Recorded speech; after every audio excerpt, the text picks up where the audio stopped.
All right, let's get right into it. So you spent hours, maybe even days, crafting what you think is perfect Kotlin code. It's clean, it's logical, but the second you try to run it, your screen just lights up with red errors. What is going on? Well, today we're going to pull back the curtain on the invisible engine that brings your Kotlin projects, and especially your Android apps, to life. And that engine is Gradle. Oh yeah, we have all been there. You write some code that looks absolutely flawless, but your IDE just covers it in those angry red squiggly lines. It's a classic, and honestly, a super frustrating problem for anyone just starting out. And this right here, this is usually the culprit. Unresolved reference. What this means is your code is trying to use a tool, in this case the amazing coroutines library from Kotlin, but it has absolutely no idea where to find it. You see, your Kotlin code might be a brilliant blueprint, but it's missing the actual materials to build the thing. So, how do we get those materials? This is where Gradle steps onto the scene. And the best way to understand Gradle isn't as some scary, complex tool. Instead, I want you to think of it as a person on your team with a very, very specific job.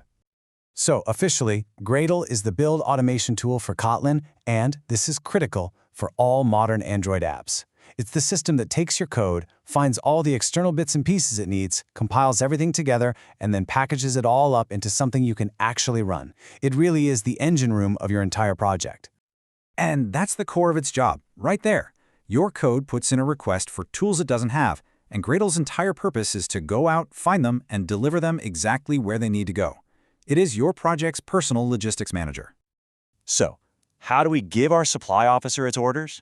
Well, we do that through one single, incredibly important document, the Gradle build file.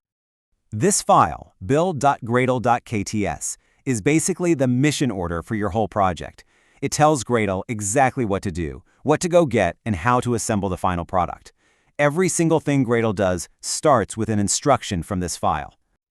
Now, at first glance, a basic mission order like this can look a little cryptic, but I promise it's actually pretty straightforward. It just breaks down into 3 logical sections. Let's break them down. First up, you've got the plugins block. Think of this as activating the core tools for the job. By including the Kotlin plugin, you're telling Gradle, hey, listen up.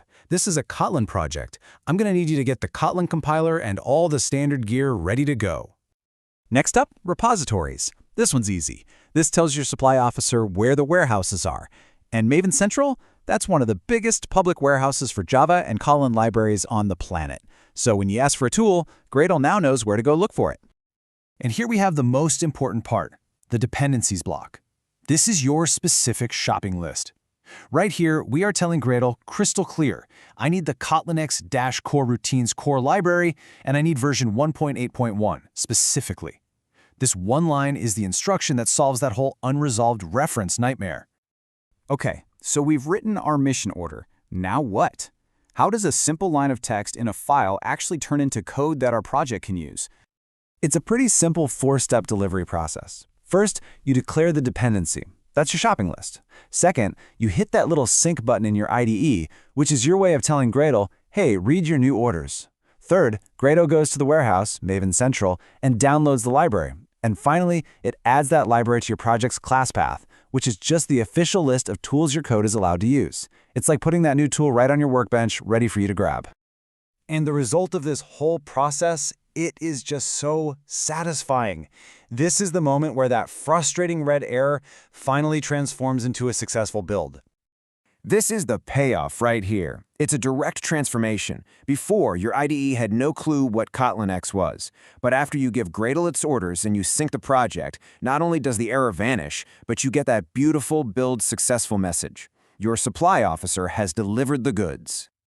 And look, this isn't just for some tiny little command line project. The skills you've just learned are the absolute non-negotiable foundation of all modern Android development. Just take a look. Whether you're building a simple Kotlin tool or a massive complex Android app, Gradle is doing the exact same jobs. It's managing dependencies, whether that's coroutines or Android's Jetpack libraries. It's automating the build, turning your code into simple bytecode or a full Android APK file. And it's handling all the project configuration. The principles are 100% the same.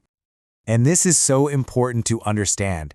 This is not an optional feature. Both IntelliJ IDE and Android Studio are built around Gradle. When you click that big green Run button, you're not just running your code, you're actually telling the IDE to go and execute a Gradle task. Gradle is the engine, and your IDE is just the dashboard that lets you drive it. All right, let's wrap this up with a quick mission debrief. We want to make sure these core concepts are completely locked in. Here are the 4 key takeaways. Number 1, Gradle is the build system.